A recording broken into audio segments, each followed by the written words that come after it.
Hello students, good morning.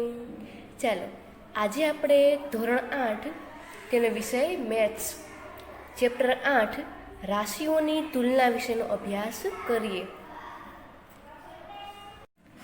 તો આ ચેપ્ટરમાં આપણે પહેલાં બેઝિક અને થોડી ઘણી વ્યાખ્યા શીખી લઈએ. તો હવે આપણે ખાલી જગ્યાની શરૂઆત કરીએ. ચાલો તો હવે આપણે ચેપ્ટરની શરૂઆત કરીએ. કોઈ પણ એક સંખ્યા છે એ બીજી સંખ્યા કરતાં કેટલા ગણી છે અથવા તેના કેટલા ભાગ છે, તો એ જે ભાગ દર્શાવે છે તો તે ભાગને ગુણોત્તર કહેવાય છે. આ બેઝિક છે જે તમારે યાદ રાખવાનું છે. હવે આપણે જોઈએ બીજી ખાલી જગ્યા. ગુણોત્તર દર્શાવવા માટે બંને રાશિઓના એકમો ખાલી જગ્યા હોવા જોઈએ. કોઈ પણ ગુણોત્તર છે, કોઈ પણ સંખ્યા દર્શાવવા માટે જે બંને રાશિ છે, કોઈ પણ બે અંક છે, તેના એકમો છે કેવા હોવા જોઈએ કે સરખા હોવા જોઈએ. હવે જોઈએ પછીની ખાલી જગ્યા. ગુણોત્તર દર્શાવવા માટે બંને રાશિઓમાંથી એક પણ રાશિનું મૂલ્ય ખાલી જગ્યા ન હોવું જોઈએ. જો ગુણોત્તર દર્શાવીએ તો કોઈનું મૂલ્ય શૂન્ય હોવું જોઈએ નહીં. પછીની જોઈએ ચોથી ખાલી જગ્યા. 8 અને 12નો ગુણોત્તર ખાલી જગ્યા છે. તો 8 અને 12, તો આપણે ઘડીએ બોલીને જોઈએ તો 4 દુ 8 અને 4 તેરી 12, તો સરખું છે એ ઉડી જશે. એટલે કે 4 અને 4 છે સરખું છે, તો વધે છે શું તો કે 2 અને 3. તેથી જવાબમાં આવશે 2/3. એ જ રીતે પાંચમું જોઈએ. 32 અને 24નો ગુણોત્તર ખાલી જગ્યા છે. તો આમાં પણ એ જ રીતે જોવાનું છે કે 4 અઠા 32 અને 3 અઠા 24. તો સરખું શું આવે છે તો કે 8 8 સરખું આવે છે. તો 8 અને 8 છે એ ઉડી જશે. તો વધે છે શું 4 અને 3. તેથી જવાબમાં આવશે 4/3.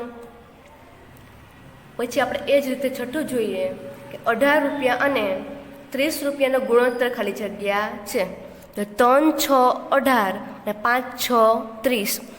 6 છે સરખું ઉડી જશે. તો વધે શું 3 અને 5, એટલે કે 3/5. આ જ રીતે સાતમી ખાલી જગ્યા છે એ હવે તમે જાતે પણ કરી શકો છો. તો હવે આપણે જોઈએ આઠમી ખાલી જગ્યા. 3 5 અને 12 ખાલી જગ્યા સંખ્યાઓ પ્રમાણમાં છે. 3 5 પછી 12, તો પછી કેટલા આવશે તો પછી આવશે 20. એ જ રીતની નવમી ખાલી જગ્યા છે એ પણ તમે જાતે કરી શકો છો. હવે આપણે જોઈએ 10મી ખાલી જગ્યા. 6/10 બરાબર ખાલી જગ્યાના છેદમાં 25. તો એ આપણે કેવી રીતે કરીશું તો કે 15 6 90 અને 25 દાન 25 ગુણ્યા 10 કરીએ તો 250. તો 6 તો આપેલા છે તો એ કેટલા ઘટે છે તો કે 15 ઘટે છે. 15 છેક 90, 25 ગુણ્યા 10 એટલે કે 250. હવે પછીનું જોઈએ કે 240ના 5% કરવાના છે.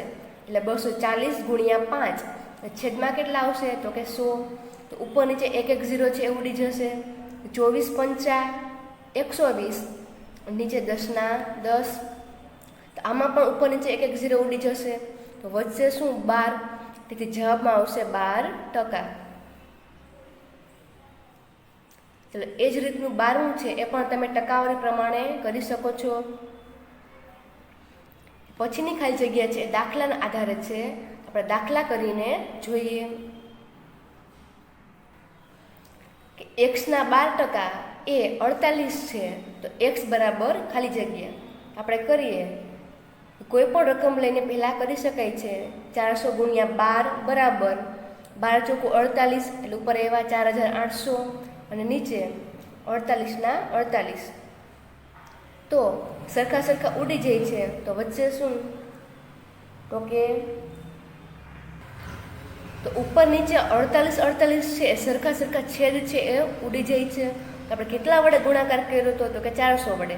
તેથી જવાબમાં લખી શકાય 400. ચાલો હવે આપણે 16મી ખાલી જગ્યા જોઈ લઈએ. પહેલાં આપણે 15મી જોઈએ, ત્યારબાદ 16મી જોઈએ. 15મી ખાલી જગ્યામાં રકમ આપેલી છે કે ₹1500ના ડ્રેસ ઉપર 12% વળતર મળે છે. તો વળતરની રકમ ખાલી જગ્યા થાય. 1500ના ડ્રેસ ઉપર 12% વળતર, તો 1500 ગુણ્યા 12 છેદમાં 100. તો ઉપર નીચે 0 છે એ ઉડી જશે, તો 15 ગુણ્યા 12 કરવાના, તો કેટલો જવાબ આવશે? 180. એ જ રીતે 16મી ખાલી જગ્યા 1200ના ટેબલ ઉપર 20% વળતર મળે છે. તો ટેબલ ખાલી જગ્યામાં મળે. તો આપણે નીચે કરીશું. 1200ના 20% છે, તો 1200 ગુણ્યા 20 અને છેદમાં 100. તો 2 0 છે, તો ઉપર પણ 2 0 ઉઠશે. પછી વધે છે કેટલા? 120 અને 2, તો 120 દુ 240. જવાબ 240 આવે છે. અને કુલ રૂપિયા હતા 1200, તો 1200માંથી 240 બાદ કરીએ તો કેટલા આવશે? 960.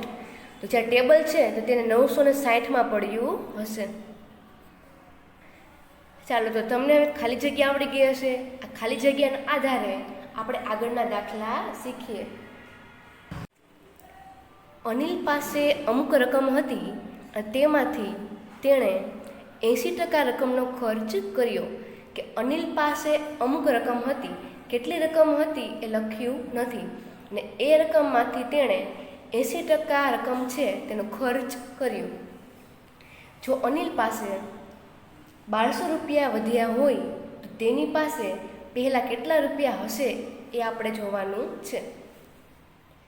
કે અમુક પૈસામાંથી 80%નો ખર્ચ કરે છે અને 1200 રૂપિયા વધે છે, તો તેની પાસે કુલ પહેલાં કેટલી રકમ હશે આપણે જોવાનું છે. તો હવે આપણે દાખલો જોઈએ. ચાલો, તો સૌથી પહેલાં આપણે ટોટલ 100% હોય છે, તો 100માંથી તમને 80% રકમનો ખર્ચ કરેલો છે, તો 100માંથી 80 છે એ બાદ કરવાના છે. તો 100માંથી 80 બાદ કરીએ તો 20 વધે છે, તેથી આપણે 20% લખીએ. અને 1200 રૂપિયા અમુક રકમમાંથી વધેલા હતા, એટલે 20% એ 1200, તો 100 એ કેટલા? તો ચોકડી ગુણાકાર કરવાનો છે. તમારે આ રીતે ચોકડી કરી લેવાની, કે જેથી કરીને તમને યાદ રહે કે કઈ રકમ ઉપર લખવી અને કઈ રકમ નીચે લખવી. તો 20 એ 1200, તો 100 એ કેટલા? સામે ચોકડી ગુણાકાર કરીએ તો શું આવશે? 1200 ગુણ્યા 100. તો ઉપર લખીશું 1200 ગુણ્યા 100, ને 20 છે ક્યાં આવી જશે? તો કે 20 છે એ નીચે આવી જશે. નીચે જેટલા 0 હોય, નીચે જેટલા 0 હોય છે એટલા 0 ઉપર પણ ઉઠશે. તો નીચે 1 0 ઉડે છે તો ઉપર પણ 1 0 ઉઠશે. તો ઉપર કેટલા વધે છે? તો કે 12 એકા 12, ને પાછળ 2 0 વધે છે. તો આપણે કરીએ તો 12 એકા 12, પાછળ કેટલા 0 છે? તો 1 2 અને 3 0 છે. આમાં પણ આપણે પાછળ 3 0 લખીશું. નીચે ખાલી 2 જ વધ્યા છે, તો 2 ના 2, તો 6 દુ 12 થશે.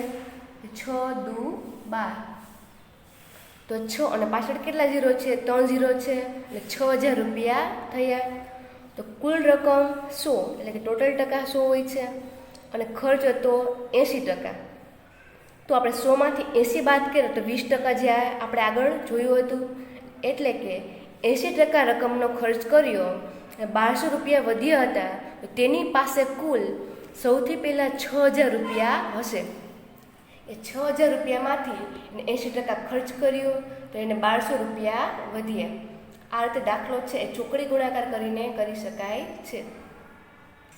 ચાલો, હવે આપણે બીજો દાખલો જોઈએ. એક ગામની કુલ વસ્તીના 70%ને ક્રિકેટ અને 20%ને ફૂટબોલ પસંદ છે. એક ગામમાં જે કુલ વસ્તી હતી એ આખી વસ્તીમાંથી 70% લોકોને ક્રિકેટ ગમતું હતું અને 20% લોકોને ફૂટબોલ ગમતું હતું. અને જે બાકીના લોકો છે એ લોકોને અન્ય રમતો ગમતી હતી. અને અન્ય રમતો પસંદ કરનાર 2000 માણસો હોય તો ગામની કુલ વસ્તી કેટલી હશે? તો તમને એમ આપેલું છે કે ક્રિકેટ અને ફૂટબોલ સિવાયના જે બીજી રમતો છે એ પસંદ કરે છે એવા 2000 માણસો છે, તો બધા થઈને ગામની વસ્તી છે એ કુલ કેટલી હશે? સૌથી પહેલાં આપણે જોઈએ તો કુલ 100% હોય છે. 100%માંથી 70% ક્રિકેટના છે, 20% ફૂટબોલના છે. તો 70 ને 20 90. 90 થયા તો 100માં કેટલા ટકા ઘટે છે? 10% ઘટે છે. તો જે 10%નો જે ભાગ છે એ અન્ય લોકો પસંદ કરે છે, તો એ 10 આવે છે. તો 10% એ 2000 માણસો હોય તો 100 એ કેટલા? એટલે કે ચોકડી ગુણાકાર કરવાનો છે. તો 2000 ગુણ્યા 100, તો 2000 ગુણ્યા 100 છે એ આપણે ઉપર લખીશું, અને જે આ 10 છે એ આપણે નીચે લખીશું. સરખા જે 0 છે એ ઉડી જશે. નીચે એક 0 ઉડશે તો ઉપર પણ એક 0 ઉડે. તો શું વધ્યું છે? 2. તો કે 2 એકા 2, અને પાછળ કેટલા 0 છે? તો કે 1 2 3 અને 4. પાછળ આપણે 4 0 લગાડીશું. તેથી 20,000 જવાબ આવ્યો. 20,000. કુલ 100% હોય છે, એટલે ક્રિકેટના 70, ફૂટબોલના 20. તો અન્ય રમત પસંદ કરનાર 10% જ હશે. જો અન્ય રકમ પસંદ કરનાર 2000 માણસો હોય તો આખા ગામની કુલ વસ્તી છે એ 20,000 લોકો હશે. તો આપણને જવાબ મળી ગયો 20,000. ચાલો હવે આપણે પછીનો દાખલો જોઈએ કે એક ડ્રેસની છાપેલી કિંમત ₹2400 છે. તમે કોઈ પણ ખરીદી કરવા જાઓ તો એમાં જે છાપેલી રકમ છે એ ઘણીવાર એમાં લખેલી હોય છે. તો એક ડ્રેસની છાપેલી કિંમત હતી ₹2400, અને વેપારી છાપેલી કિંમત ઉપર 20% વળતર આપે છે. તમે કોઈ પણ વસ્તુ લ્યો એમાં 20% એમાં વળતર હતું. ₹2400નો ડ્રેસ, એમાં 20% તમને પ્રોફિટ એટલા આપે છે, એટલે કે 20% વળતર. તો ડ્રેસ ખરીદવા કેટલી રકમ આપવી પડશે? 2400ના 20% કરવા પડશે. ડ્રેસ 2400નો હતો પણ 20% વળતર આપ્યું, તો એ ડ્રેસ છે ને કેટલામાં ખરીદ્યો હશે? તો હવે આપણે એ જોઈએ. ડ્રેસની દર્શાવેલ કિંમત છે ₹2400, ટકાવારી છે 20%. તો આપણે ઉપર રકમમાંથી આ લખીશું. ડ્રેસ ખરીદવામાં મળતું વળતર બરાબર 2400ના 20%. તો શું કરવું પડશે? 2400 ગુણ્યા 20 અને છેદમાં 100. તો નીચે 2 0 ઉડે છે, તો ઉપર પણ 2 0 ઉડશે.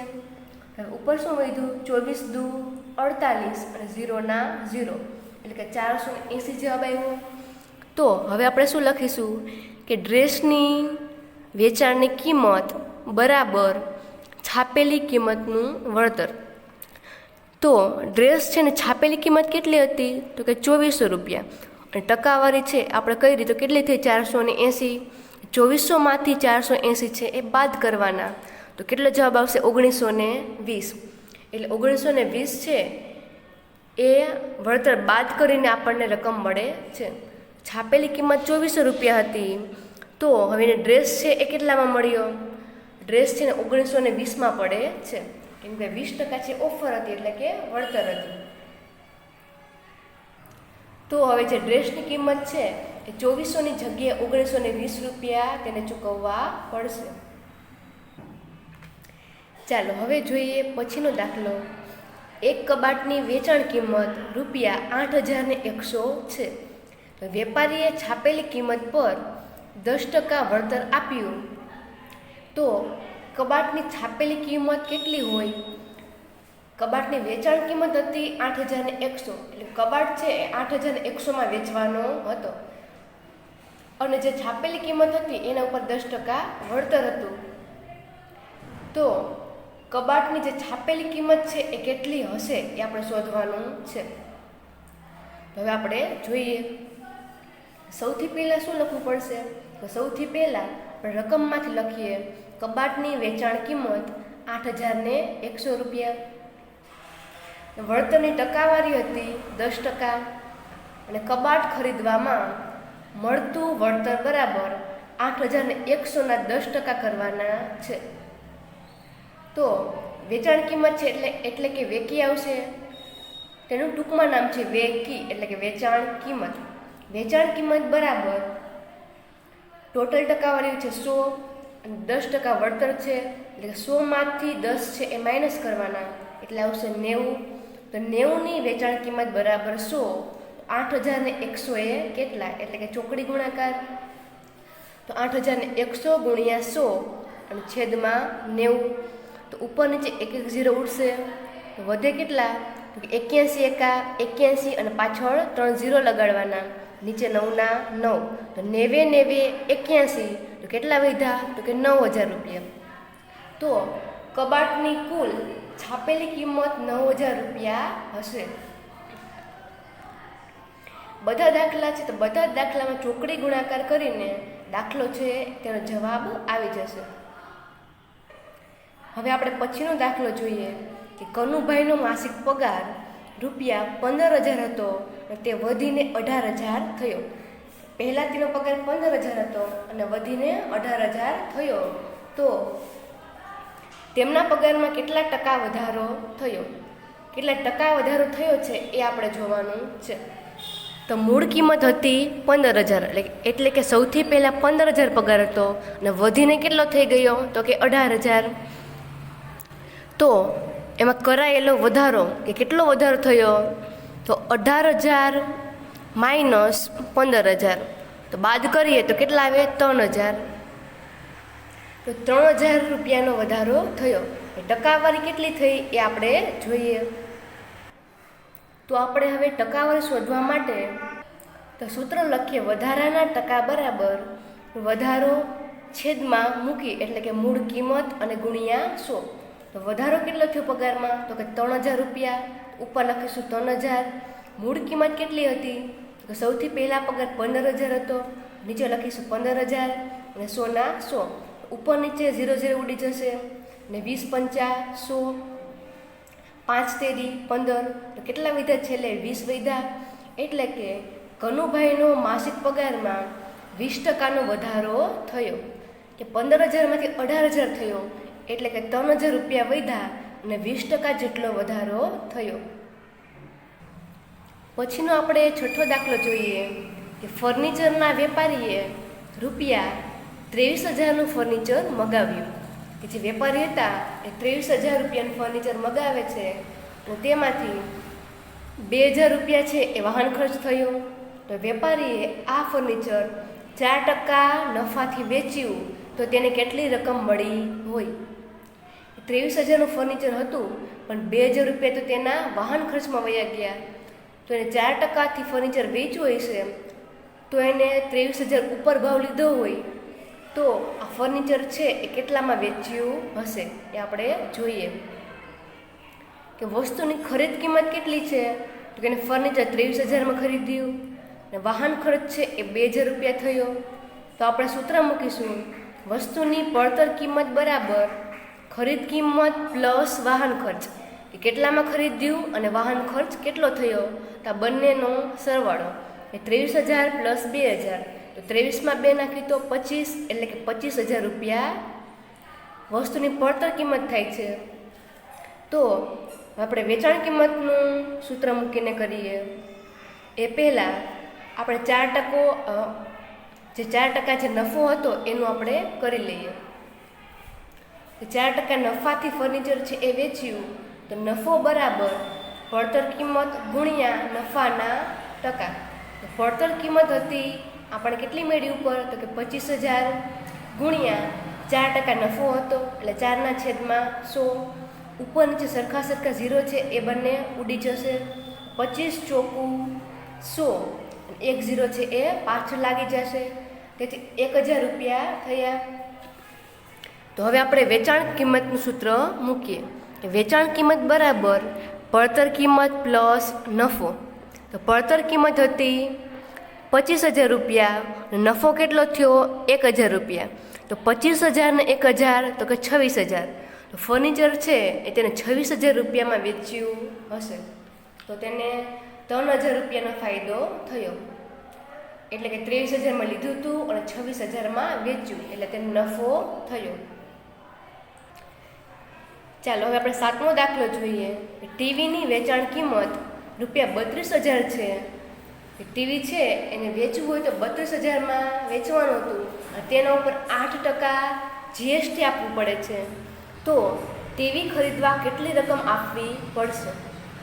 તો નીચે આપણે જવાબમાં લખીશું, ટીવીની વેચાણ કિંમત બરાબર 32000 રૂપિયા અને વેચાણ કિંમત પર GST બરાબર 8%, એ ઉપર તમને રકમમાં આપેલું છે. તો ટીવીના વેચાણમાં કુલ જીએસટી બરાબર 32,000નું વેચાણ કિંમત હતું, એટલે 32,000 ગુણ્યા 8/100. નીચે 2 0 છે તો ઉપર પણ 2 0 ઉડશે, તો વધે છે શું 32 અને 8, તો 32 8 256 અને 0 ના 0, 2560 રૂપિયા થયું. જે 2560 રૂપિયા છે એ જીએસટી થયું. તો હવે જોઈએ કે ટીવી ખરીદવાની ચૂકવવાની રકમ બરાબર ટીવીની કિંમત પ્લસ જીએસટી બંનેનો સરવાળો કરવાનો છે. ટીવીની કિંમત છે 32,000 રૂપિયા અને જીએસટી કેટલું એવું તો કે 2560 રૂપિયા. બંનેનો સરવાળો કરવાનો, તો જવાબ આવશે 34,560. તો ટીવી એને જો ખરીદવું હોય અને જો જીએસટી એના ઉપર લાગે તો ટીવી છે એ 34,560માં પડશે. તો તેને 34,560 રૂપિયા ચૂકવવા પડે. પછીનો આપણે 8મો દાખલો જોઈએ કે મેં એક રેડિયો 12% જીએસટી આપીને ખરીદ્યો. એક રેડિયો ખરીદ્યો પણ એના ઉપર 12% જીએસટી હતું. જો આ રેડિયોને મેં 4,480 રૂપિયા ચૂકવ્યા હોય તો રેડિયાની છાપેલી કિંમત કેટલી હશે? કે રેડિયાના તેને કેટલા રૂપિયા આપ્યા તો કે 4,480 રૂપિયા અને 12% જીએસટી એટલું જીએસટી હતું. છાપેલી કિંમત કેટલી હશે એ આપણે જોઈએ. કે ધારો કે વસ્તુની છાપેલી કિંમત 100 છે, કેમ કે છાપેલી કિંમત કેટલી છે આપણને ખ્યાલ નથી, આપણે 100 રૂપિયા ધારીએ. અને આ વસ્તુ ઉપર જીએસટી 12% છે, તો વસ્તુની ખરીદ કિંમત બરાબર 100 ધારેલા છે 100 અને 12% જીએસટી, એટલે કે 100 + 12 એટલે 112 રૂપિયા. 112 પરની ખરીદ કિંમત હોય તો છાપેલી કિંમત 100 રૂપિયા થઈ. તો રૂપિયા 4,480 તમને આપેલા છે. રૂપિયા 4,480 પરની ખરીદ કિંમત હોય તો છાપેલી કિંમત બરાબર 4,480 રૂપિયા ગુણ્યા 100/112. આ બંનેનો ગુણાકાર કરીને ભાગ્યે 112 કરવાના, તો જવાબ આવશે 4,000 રૂપિયા. તો રેડિયાની છાપેલી કિંમત 4,000 રૂપિયા હશે. ચાલો હવે આપણે સાદું વ્યાજના દાખલા જોઈએ. જે સાદું વ્યાજ છે એના આપણે દાખલા શીખીએ એ પહેલાં આપણે તેના સૂત્ર શીખવા પડશે. તો સાદું વ્યાજનું સૂત્ર છે કે સાદું વ્યાજ બરાબર PRT/100. તો હવે આપણે પહેલી રકમ જોઈએ કે રૂપિયા 16,000નું 8% લેખે 3 વર્ષનું સાદું વ્યાજ શોધો. જે સાદું વ્યાજના દાખલા છે તે સાવ સહેલામાં સહેલા દાખલા છે. જ્યારે સાદું વ્યાજ કીધું હોય ત્યારે આપણે સૌથી પહેલાં સૂત્ર મૂકી દેવાનું કે સાદું વ્યાજ બરાબર PRT/100. તો કે P એટલે શું? P એટલે જે રકમ આપેલી હોય તેને કહેવાય P. પછી R એટલે શું? R એટલે ટકાવારી. T એટલે જે વર્ષ આપેલું હોય તેને કહેવાય T. એટલે કે મુદત અને મુદત. P એટલે કોઈ પણ રકમ લખવાની છે, જે રકમ આપેલી હોય તે. Pની જગ્યાએ રકમ લખીએ 16,000.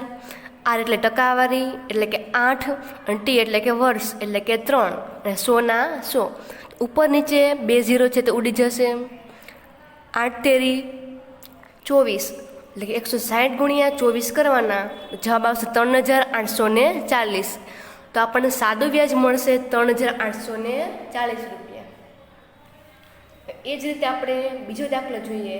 પહેલો દાખલો સાદું વ્યાજનો હતો, બીજો દાખલો આપણે ચક્રવૃદ્ધિ વ્યાજનો જોઈએ.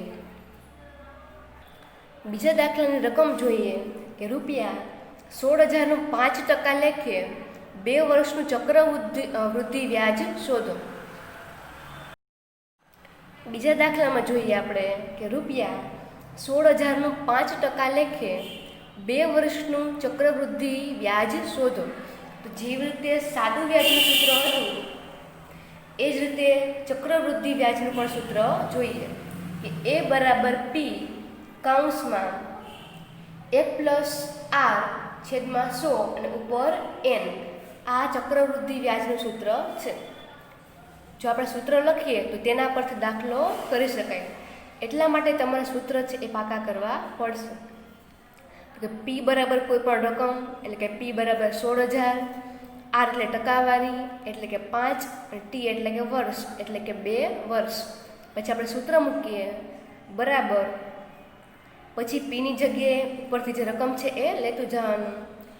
પીની જગ્યાએ 16,000, 1 ના 1, આર એટલે તો કે 5% અને 100 ના 100. એન એટલે શું? તો કે એન એટલે પણ વર્ષ થાય એટલે કે 2. પછી નીચે જોઈએ તો 16,000 ના 16,000.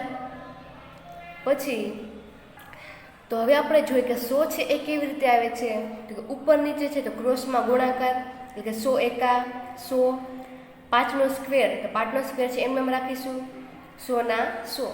હવે નીચે જોઈએ 16,000 ના 16,000, 100 ને 5 કેટલા થાય તો કે 105 એટલે 105નો સ્ક્વેર અને 100 ના 100. હવે બાજુમાં જોઈએ 16,000 ના 16,000, 105નો સ્ક્વેર છે, સ્ક્વેર એટલે કે 2 વખત લખવા પડે, 105ના છેદમાં 100 અને ગુણ્યા 105ના છેદમાં 100, એમ કે ઉપર સ્ક્વેર છે એટલે 2 વખત લખવા પડે. નીચે જોઈએ ચૂકવ્યાનું વ્યાજ બરાબર, હવે આપણે સૂત્ર મૂકવાનું છે કે ચૂકવવાનું વ્યાજ બરાબર વ્યાજ મુદ્દલ માઇનસ મુદ્દલ. તો વ્યાજ મુદ્દલ કેટલું હતું, તો આપણે ઉપર જોઈએ કે નીચે 2 0 ઉડે છે તો ઉપર પણ 2 0 ઉડશે, અહીંયાથી 1 0 ઉડે તો અહીંયાથી પણ 1 0 ઉડશે. આ ત્રણેયનો ગુણાકાર કરતાં જવાબ આવશે 17,640 માઇનસ મુદ્દલ એટલે કે કેટલી રકમ હતી તો કે 16,000. તો બંનેની બાદબાકી કરવાની છે તો જવાબ આવશે 1,640 રૂપિયા. જે 1,640 રૂપિયા છે એ ચક્રવૃદ્ધિ વ્યાજ કહેવાય. ચાલો હવે જોઈએ આપણે પછીનો દાખલો. ₹8,000નું 15% લેખે 1 વર્ષનું ચક્રવૃદ્ધિ વ્યાજ શોધો ને વ્યાજની ગણતરી દર 6 માસે થાય છે, એટલે કે આપણે 6 મહિના પણ લેવા પડશે. તો પી બરાબર રકમ એટલે કે પી બરાબર 8,000, આર બરાબર 15%, પછી તો કે 1 વર્ષનું છે એટલે કે 1 વર્ષ બરાબર 12 મહિના અને 6 માસ લેવાના છે એટલે કે છેદમાં 6 મહિના એટલે કે આપણે 2 લેવાના છે, તેથી છેદમાં કર્યું 2. સૂત્ર મૂકીશું એ બરાબર પી કૌંસમાં 1 + આર છેદમાં 100 અને ઉપર એન, આ એનું સૂત્ર છે. પીની જગ્યાએ ઉપરથી રકમ લેતું જવાનું. પી એટલે કે 8,000, 1 ના 1, આર એટલે કેટલા ટકા છે તો કે 15, પછી 100ની જગ્યાએ 100 ના 100, આપણે 2 લેવાના હતા એટલે નીચે લખ્યા 2. 15ના છેદમાં 2 છે એટલે 2 છે આપણે અહીંયા લીધા. પછી 8,000 ના 8,000, 1 + 15, પછી એની જગ્યાએ વર્ષ લખવાનું છે. એન એટલે કે કેટલા વર્ષ છે તો કે ગણતરી છે આપણે 12 મહિના અને 6 મહિના બંનેનું કરવાનું છે એટલે ઉપર લખીશું 2, અહીંયા પણ 2, 100 દુ 200, પછી 8,000 ને 8,000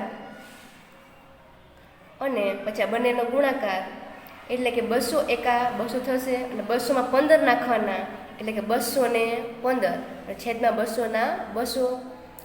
8,000 ને 8,000, 215નો સ્ક્વેર એટલે કે 2 વખત લખવા પડશે, 215ના છેદમાં 200 ગુણ્યા 215ના છેદમાં 200.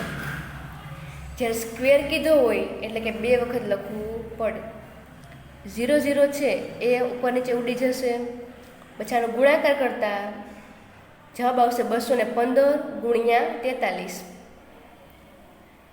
તો આનો જવાબ આવે છે 9,245. બંનેનો ગુણાકાર કરવાનો છે. પછી ચક્રવૃદ્ધિ વ્યાજ છે એટલે આપણે સૂત્ર લખીશું કે વ્યાજ મુદ્દલ માઇનસ મુદ્દલ.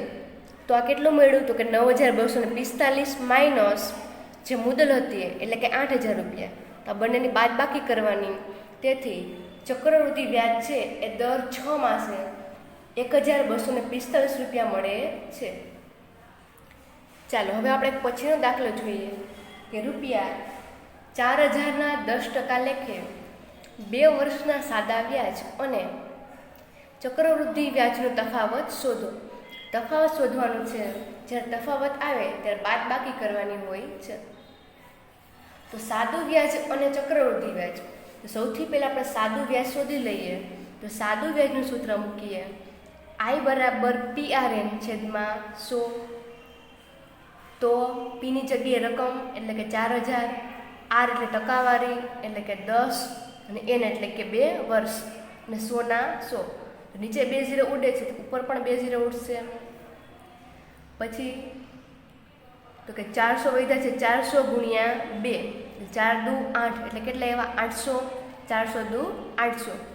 ચાલો આ સાદું વ્યાજ થઈ ગયું. હવે આપણે ચક્રવૃદ્ધિ વ્યાજ જોઈએ અને એનું સૂત્ર મૂકીએ. પી કૌંસમાં 1 + r છેદમાં 100 અને ઉપર n. પીની જગ્યાએ જે રકમ છે ઉપર એ એટલે કે 4000, 1 ના 1.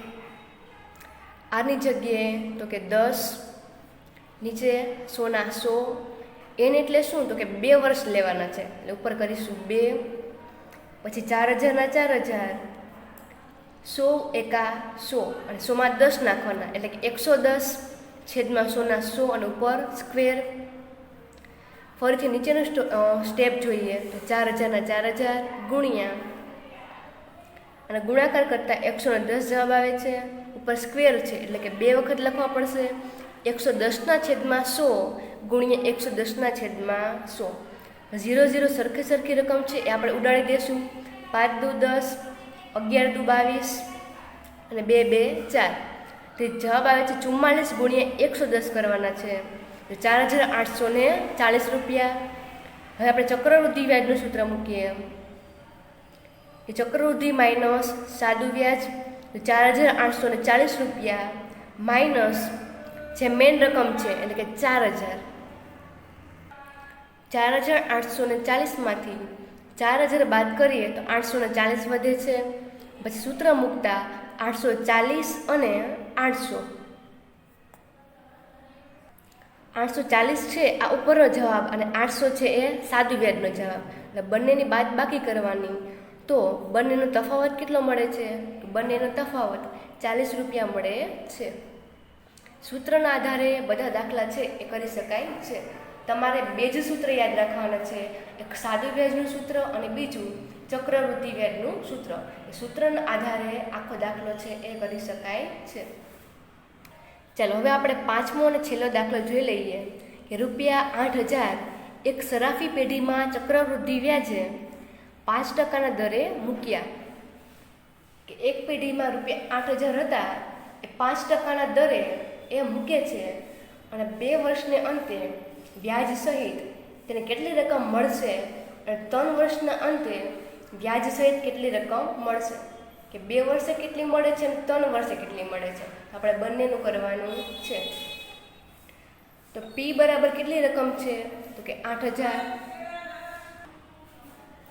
તો આર બરાબર 5%, ટી એટલે કે વર્ષ એટલે કે 2 વર્ષ અને એન બરાબર પણ 2 વર્ષ એટલે કે 2 વર્ષનું અને 3 વર્ષનું બંનેનું કરવાનું છે. સૌથી પહેલાં સૂત્ર મૂકીએ. એ બરાબર કૌંસમાં 1 + r છેદમાં 100 ઉપર n. તો રકમ છે 8000. પછી 1 ના 1, આરની જગ્યાએ કેટલા ટકા છે તો કે 5 છેદમાં 100 ના 100 અને ઉપર n એટલે કે 2 વર્ષ. પછી આપણે ગુણાકાર કરવાનો છે. 100 એકા 100, 5 ના 5, 100 ના 100 અને ઉપર 2 વર્ષ. નીચે જોઈએ તો 8000 ના 8000, 100 ને 5 તો કે 105 અને 100 ના 100 સ્ક્વેર છે એટલે કે 2 વખત લખવા પડશે. નીચે જોઈએ તો 8000 ના 8000, નીચે 2 0 છે એટલે કે આપણે પોઈન્ટ આગળ લેવાના છે. 2 0 હોય તો 2 રકમ આગળ પોઈન્ટ કરવો પડે એટલે કે 1.05. આમાં પણ એ જ રીતે 2 0 છે એટલે 2 રકમ આગળ પોઈન્ટ એટલે કે 1.05. 8000 ગુણ્યા 1.05 ગુણ્યા 1.05. ત્રણેયનો ગુણાકાર કરતાં જવાબ આવશે 8820 રૂપિયા. તો બીજા વર્ષના અંતે 8820 રૂપિયા છે એ જમા થશે. હવે આપણે ત્રીજા વર્ષ માટે કરીએ. ત્રીજા વર્ષ માટે પણ એ જ રીતે મુદ્દલ કઈ મળે છે કે 8,820 રૂપિયા, અને આર એટલે ટકા હતા 5%.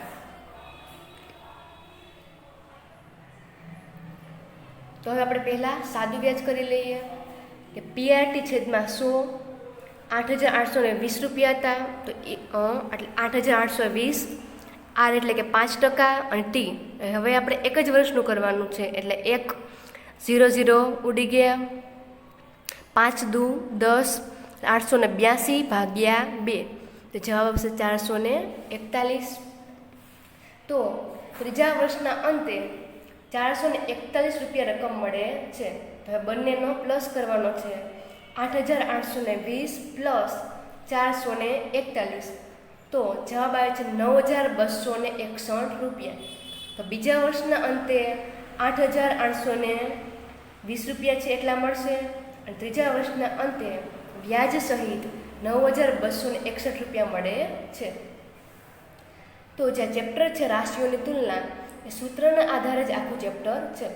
તમારે 2 સૂત્ર પાકા કરવાના છે, સાદું વ્યાજ અને ચક્રવૃદ્ધિ વ્યાજ. આગળના દાખલામાં વેચાણ કિંમત, મૂળ કિંમત એના સૂત્ર પાકા કરવાના છે કે એના આધારે આખું ચેપ્ટર છે એ તમે કરી શકશો. તો આવા વિડીયો જોતા રહો, શીખતા રહો અને સમજતા રહો. થેન્ક યુ વિદ્યાર્થી મિત્રો.